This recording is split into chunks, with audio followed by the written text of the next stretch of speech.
Yeah, I couldn't think of a cold open for this one. So this is what you get.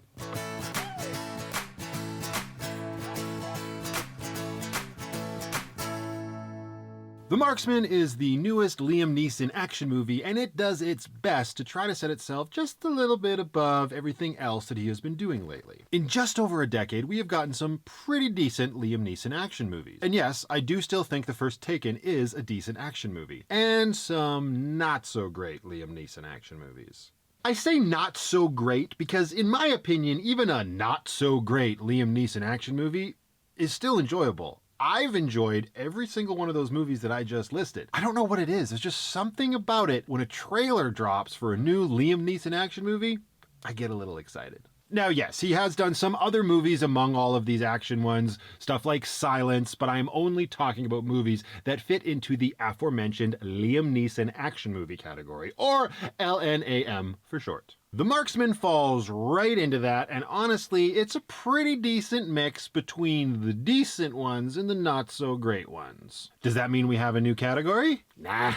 I'll let it stay where it really wants to be, which is among stuff like The Grey and Run All Night, but it gets a big asterisk to go along with that.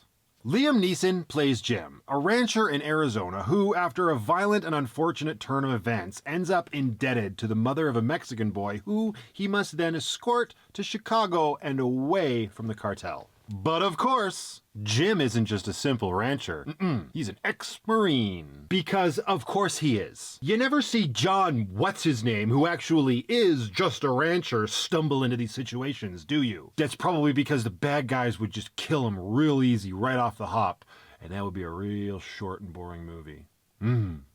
If, like me, you get enjoyment out of these sorts of movies, regardless of whether they're decent or not so great, you're gonna enjoy The Marksman. It's Liam Neeson doing what he's been doing decently and not so greatly for the last, 12 years. I really like the bond between Jim and Miguel, the little boy that he's escorting, after they worked out their, let's say, animosity. And the parallels between them, due to the tragedy that both of them had suffered, was nice to see in a movie that could easily have left it out. The things that caused the movie to get the asterisks that I mentioned?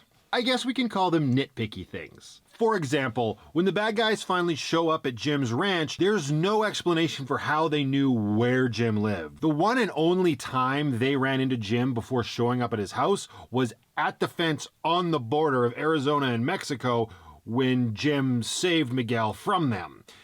So how did they find out where he lived? I mean, now that I'm thinking about it, maybe Jim's property backed right up to that fence on the border. Regardless, I don't think there was an establishing shot that showed the fence and Jim's house together so that we could get a sense of distance. So, nitpicky.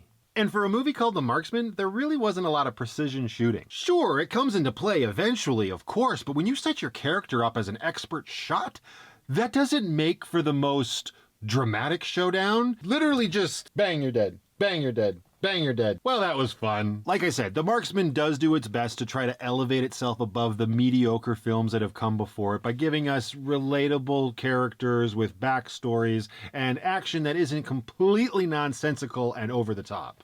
In some ways it succeeds. In others, well, it's just an ex-Marine doing his thing. Seen that movie before? I have. And sadly, Liam Neeson is starting to show his age. He's getting that thin, elderly gentleman look to him, which unfortunately means the LNAMs aren't long for this world.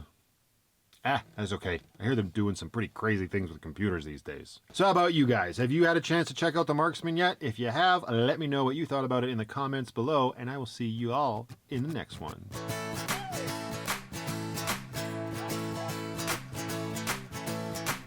Now he has, yes, done other movies in betwixt.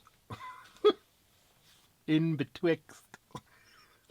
My life.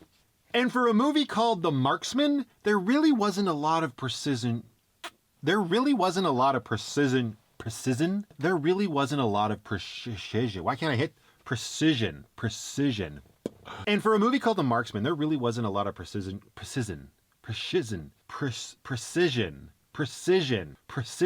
There really wasn't a lot of precision shooting. Precision. And for a movie called The Marksman, there really wasn't a lot of precision shooting. Why?